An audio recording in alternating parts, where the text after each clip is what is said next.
Hey guys, Stealth here. Today I'm looking at the Chieftain Mk5 in Armored Warfare. Now, the Chieftain Mk5 is a tier 5 tank, and currently, and I expect that this will change at some time in the future, you can unlock it pretty quickly. If you look at Shishkin's line, you can see that over here you got the West European MBTs. This is where the Chieftain Mk5 is currently. The only thing you need to do in order to get this thing unlocked is to bounce a lot of damage. You can do that in PvE or in PvP. The choice is up to you.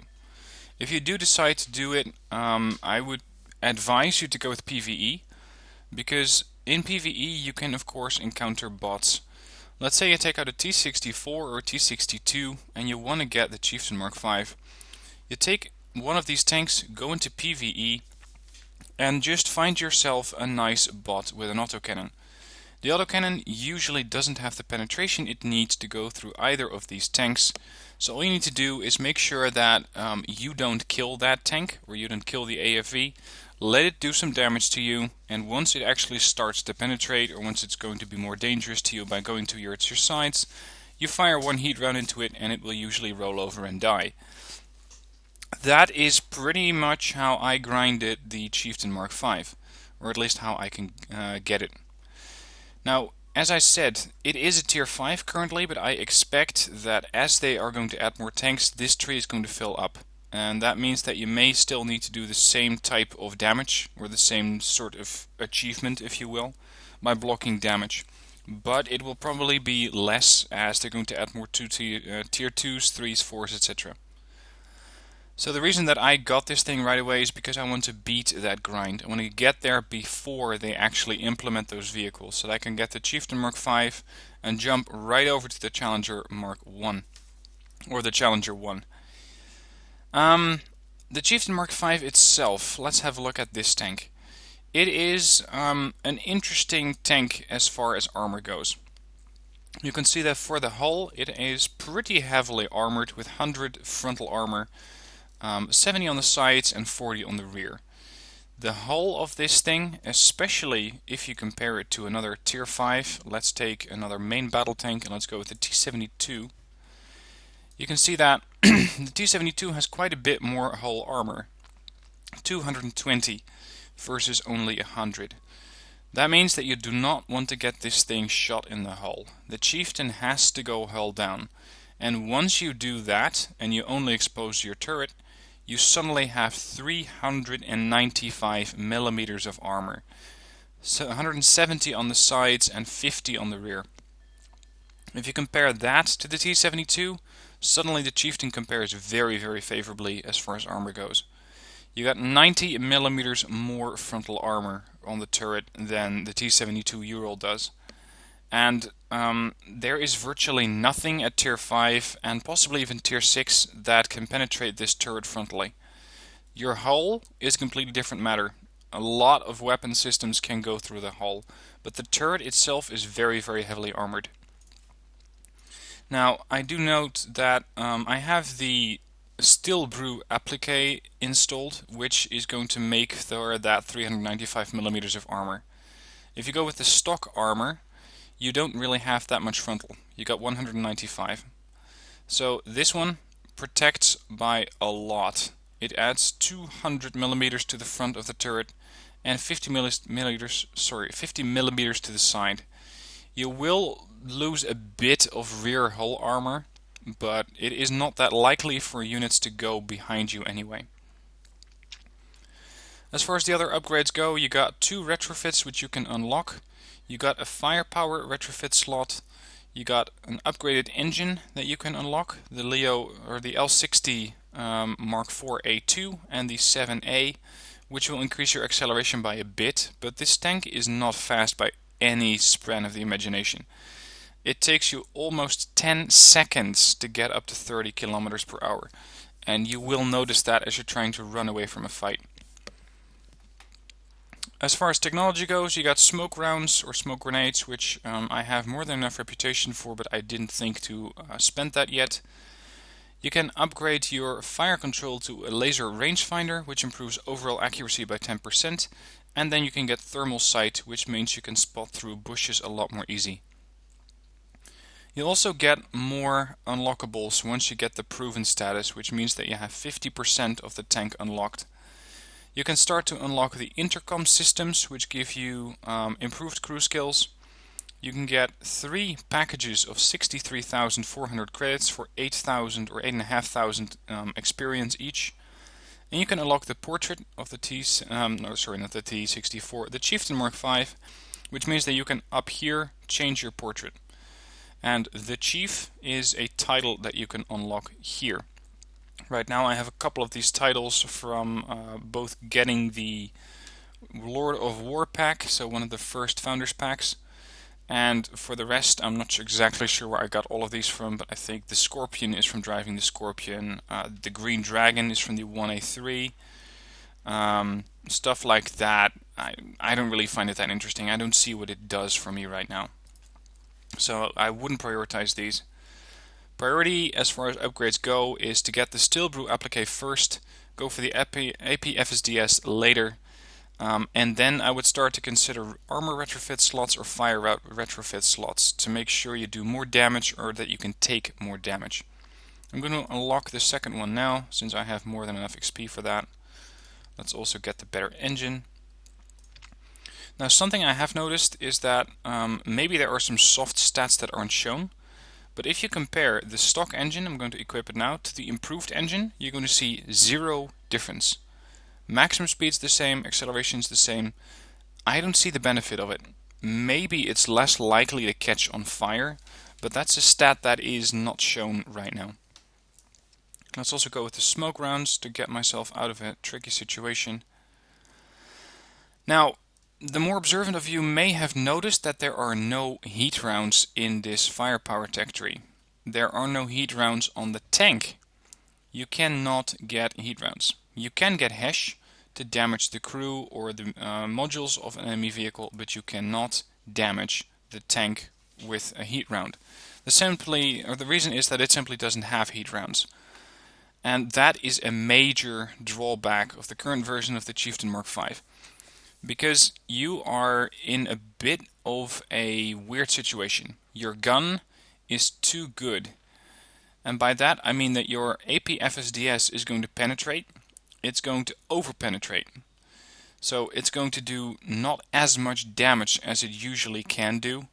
Because your shell, if you're firing at an armored fighting vehicle, is going to go in one side and out the other. And you're not going to do too much damage. That 388 damage is only when your shell penetrates and pretty much detonates inside the compartment of the tank. So once you're fighting tanks or heavily armored vehicles, this thing shines. If you're dealing with lightly armored targets, think scout tanks, tank destroyers, armored fighting vehicles, which makes up for the majority of a PvE match, for example, you are not going to be as effective as you may want to be. And that's something that I really don't like about this tank. The gun is a 120mm gun, and that is something that's pretty special because you don't get that kind of gun on many other vehicles. Whoops, I'm going to go into the dealers. If we look at the T72, let's go into the upgrade tree. You can see that this is 125mm. As far as the other tech tree goes, the M60, this one gets a 105mm gun, and the Leopard line, which at that stage is the Leopard 1A5, gets you, I think, another 105mm gun. Yep, it's a 105 rifled gun. Now this means that you cannot do the heat rounds, but you can do a massive amount of damage to tanks, and you will more likely than not penetrate them. So that is something that this tank really has going for it. Now talking about the retrofits, I didn't install a firepower retrofit on the standard slot because I found that the turret traverse speed on the Chieftain Mk5 is slow. And I wanted to crank that up a little bit, so I installed the enhanced drivetrain, which I unlocked on the Dragoon. And with that my turret's going to be turning a bit faster, as well as giving me a bit more maximum speed, but I'm happy if I can get up to half my speed anyway. Something that this thing does really well is take punishment, especially if you're held down. So boosting stuff that is going to make sure that I get more hit points is going to be really useful. So I got the internal hull reinforcements giving me 7.5% more hit points, and I'm going to add the reinforced ammo rack to that right now, because I don't want to get ammo wrecked and I haven't really had my engine knocked out at all. So what I need to do is get myself another 4.95 hit points there. So let's equip that. And I'm going to pull up the details of the tank. And you can see that I now have a hit point pool of 2046. That is a lot of hit points. Especially, again, once you compare it to the other tanks. The Leopard 1A5 has hit points 1585 without upgrades. M60, 1585. T72 finally has 1415 hit points.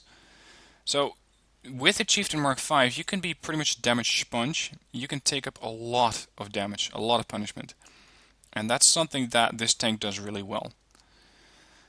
As mentioned, turret traverse is 24 seconds or 24 degrees per second, which means that it will take you almost 4 seconds to rotate the turret of this tank 90 degrees, let alone swinging it around, which is going to take you 8 to 10 seconds. Of course, it depends on how fast you're going to turn your hull, and with this tank it's important to start turning your hull the moment you turn your turret to engage a new threat, because it will help you in turning that gun towards the target faster. Other stats that you need to be aware of is the accuracy, which is 0.10. That is really, really good for a tank like this, as well as having a good targeting time of 2.24 seconds. This unit can very, very accurately hit weak spots. Now, I'm going to go into PvE with this tank, mostly because I'm not as comfortable taking this tank into a PvP match. So let's go into PvE and let's go with a medium contract so I can talk and play at the same time. Recently someone asked me, by the way, do you cherry pick the replays that you show or do you just play and hope for the best? It's option B. I just play and hope for the best. I know some tank reviewers show you the absolute best tank gameplay that you can get with a tank, but I think that is drawing a fake picture to some extent, because you're not going to have those games often. Yeah, sure, you will have a 10,000 XP game sometimes with your first win of the day and all sorts of XP bonuses. You may do 5,000 damage in the PvP, but for me anyway, as an average player, that is just not in the cards. I just don't do that very often. So instead, what I'm showing you is replays or gameplay as I'm recording it live. So what you see is what you get in this case.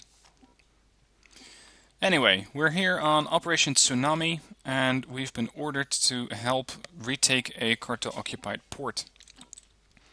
There's also going to be some side objectives, which will probably be the SATCOM trucks, and I'm going to try to find myself a nice hull-down position where I can not take too much damage from enemy MBTs and AFVs, and just dish it out with my own gun. Now you can see the secondary objectives right there, so they're all nicely grouped together. And this little dune could work for me. The gun depression on this gun is 10 degrees, and you can see that as I'm pointing it down, I can almost hit the ground with my gun, depending on how low the terrain goes. And that means that this is another indication that this is a very, very good very good hull-down vehicle. Now let's engage another tank, and I'm probably going to go right through this one. You can see overmatched, 310 damage out of my possible 400. So this is a problem that you continue to encounter time and time again. There's another Stingray, another lightly armored target. Going through, overmatched, went in one side, went out the other side.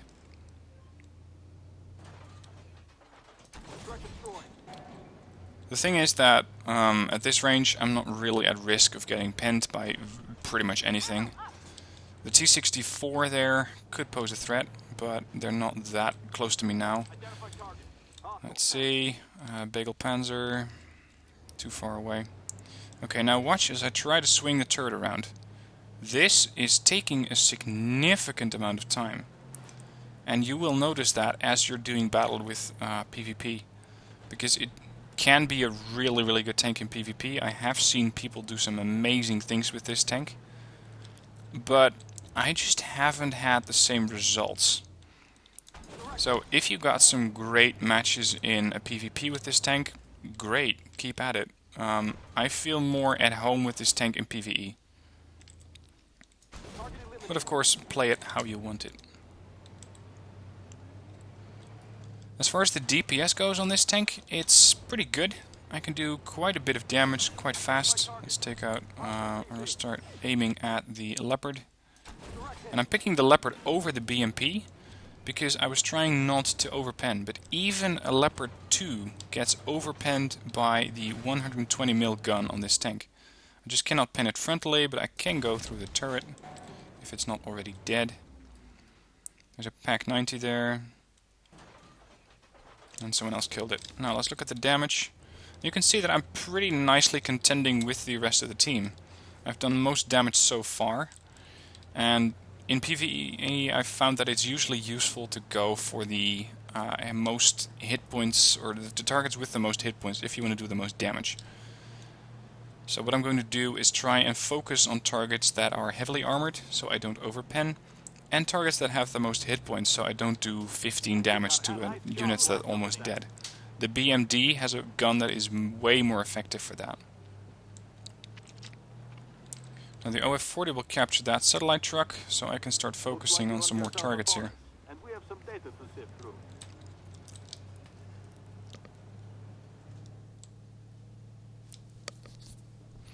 Let's try and get close there. There's another one of those, the Begleitpanzer 57. These things are really, really dangerous. If they spawn right next to you, you are in quite a bit of trouble. There we go. Didn't get him. I fired too soon. You can see that even if I swing my gun around, it zooms in quite nicely, quite fast. And unfortunately we lost our OF-40 there. I'm in a pretty decent hold down position, angling my armor a bit. Killed him off. For some reason that Panzer isn't pushing up yet. 228, massive overmatch, only did 228 damage out of a 400 damage capable gun to 11. And this is exactly the problem that I have with the Chieftain.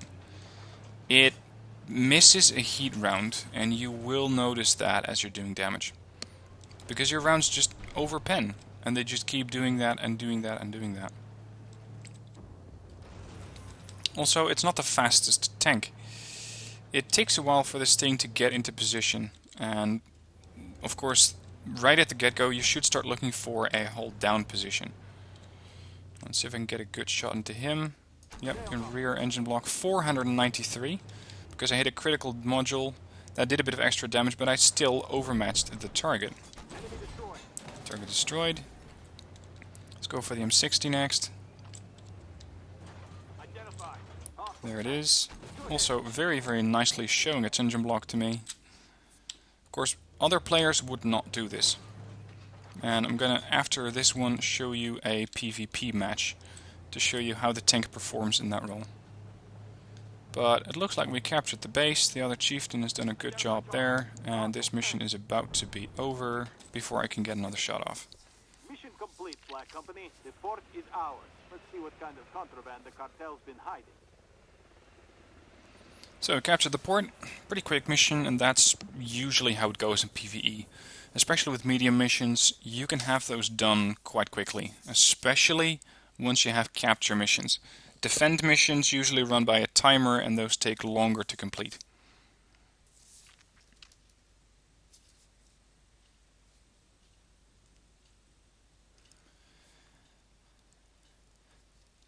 Now let's wait for the results screen to come up. I still think that the victory screen takes a little bit too much time to get displayed. It's up there for slightly too long.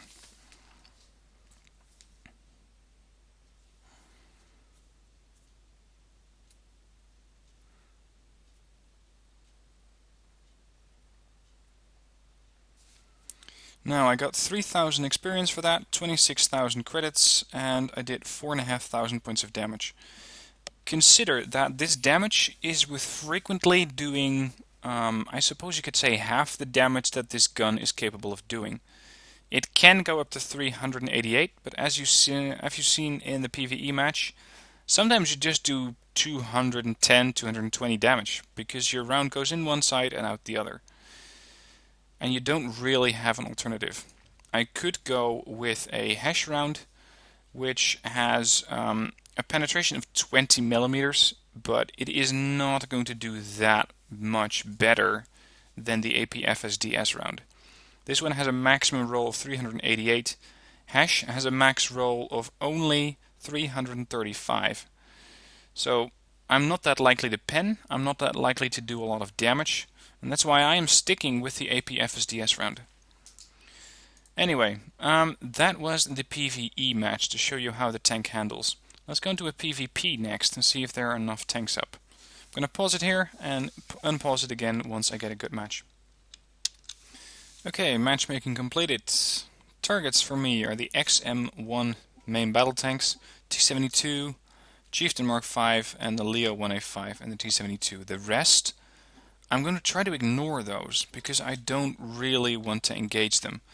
My round is going to do overmatching every single time. So what I want to do is engage the main battle tanks and as well as going hull down. Because those things can really easily pen the turret, can pen the hull of this tank. Now mind the acceleration, it takes a while to get this thing going. But then again, you got 2050 hit points almost. And a lot of armor that you're ferrying around the battlefield, so it does take a while, but I believe it is worth it.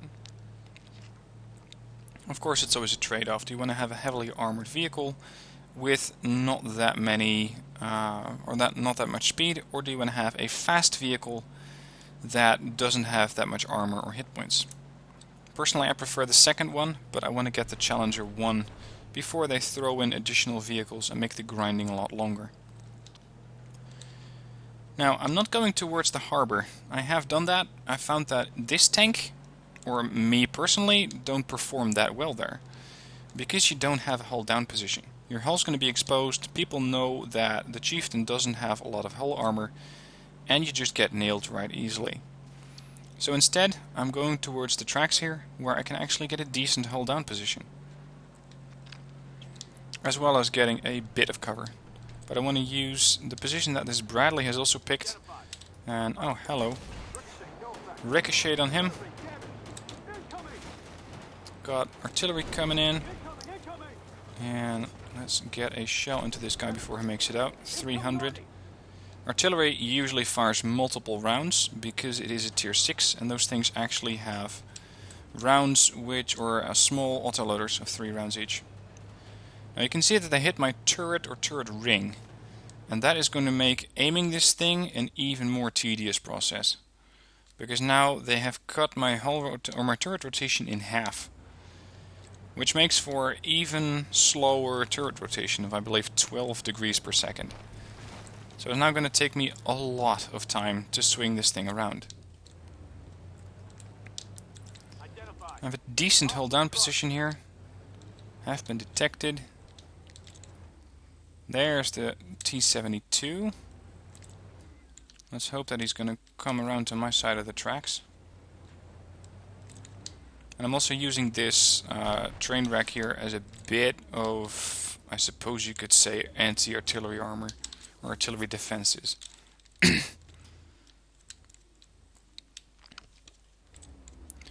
I know I'm exposing my rear a little bit to the hill there, but there's not that much going on at the hill, so I'm not too worried about that. 380 damage, still overmatched, but at least this is getting a bit closer to the amount of damage that I want to do with this tank. Very, very fast Fox coming through, and without too much fire support I'm going to pull back slightly, and I'm going to get out there with a Fox that's going to probably pen my side really easily. Now there's 4 units over here and only 2 of us. That's not something that I'm really glad about. Let's see if I can get a couple of shots into these guys.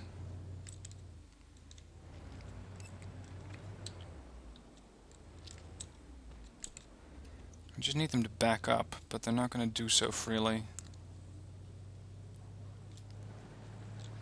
So instead we're going to have to go on the offensive, which is not something that this tank does very well. I always prefer letting the targets come to me in this situation. I did get a bit of spotting damage there from that fox. Now maybe I can get a shot into the 1A5. 1A5 definitely getting shot into me, but not doing damage. I'm going to use my repair kit now to get that turret rotation fixed. Pulling back into my hidey hole here. Now you could say that I'm camping, and you would be right, because I don't want to get out in the open and I don't want to rush to my death. So yes, I'm camping, and proud of it really. That's one down. That just leaves the VFM. Oh, there's another target that's coming up. ERC 90 was probably sniping. ERC 90 is going to come up and get hit. 286 only. Just imagine what a heat round would do to that unit.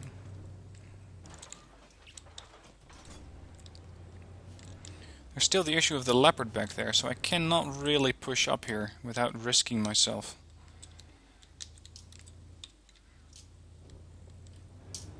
At the same time, I only got the Bradley here and the ERC on the hill. So I think it's about time that I do start to push up. Bradley is going to kill that off. Which means I should take out the VFM, which just got spotted by a flare there.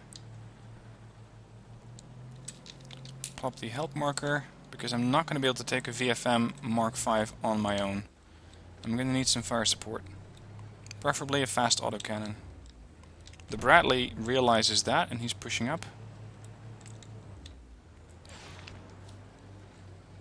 And those tanks on the hill cannot really shoot at me at this angle.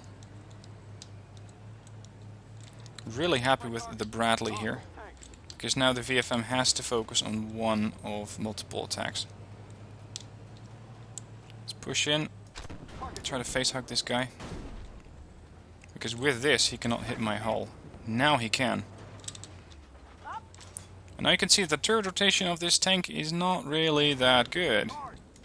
I have to turn the hull and the turret, and still this thing is running laps around me. I'm going to try and track this guy somehow, but I doubt that I'm going to get away with it. I was hoping for that Bradley to come in and help me, but it looks like I'm on my own here. And this is exactly what I was worried about. If I was going to get too aggressive, this is what would happen. And good enough, it did. Or sure enough, it did. Now let's see what that Bradley is doing, because it seems that he's going for the hill. We could have really easily nailed that VFM between the two of us. He would have focused on me probably, and the Bradley with its autocannon would have killed off the VFM. Instead, this thing is now down to 560 health. I only did, I think, one round of damage to it, 301. And that's it.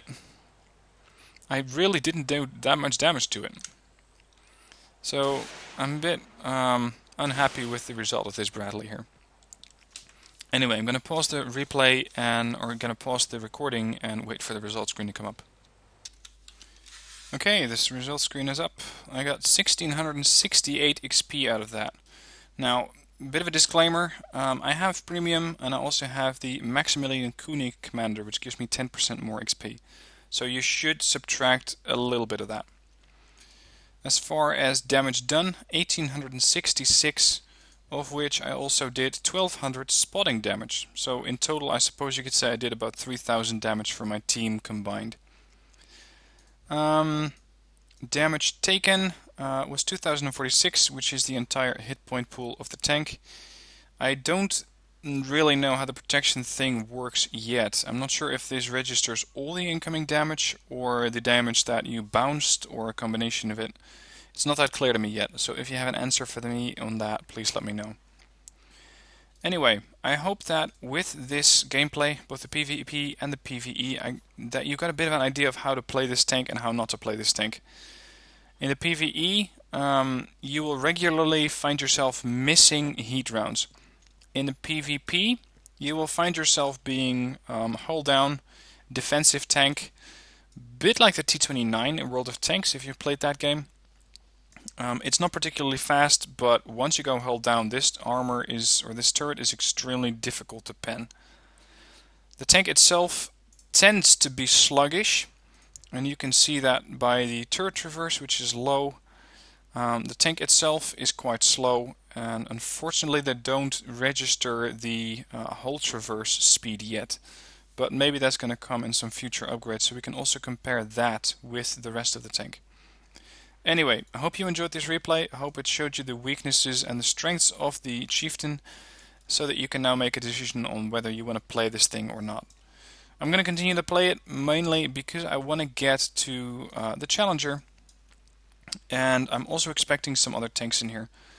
Rumor has it that they are going to introduce the Mk5 which is also known as the Leclerc, and I'm expecting that thing to come into the West European MBT tree. So I want to get as much experience in this tree, or as many tanks unlocked as possible. And who knows, maybe we'll get a tank for free. Anyway, more on that as the patch comes up, and that's going to be probably a while.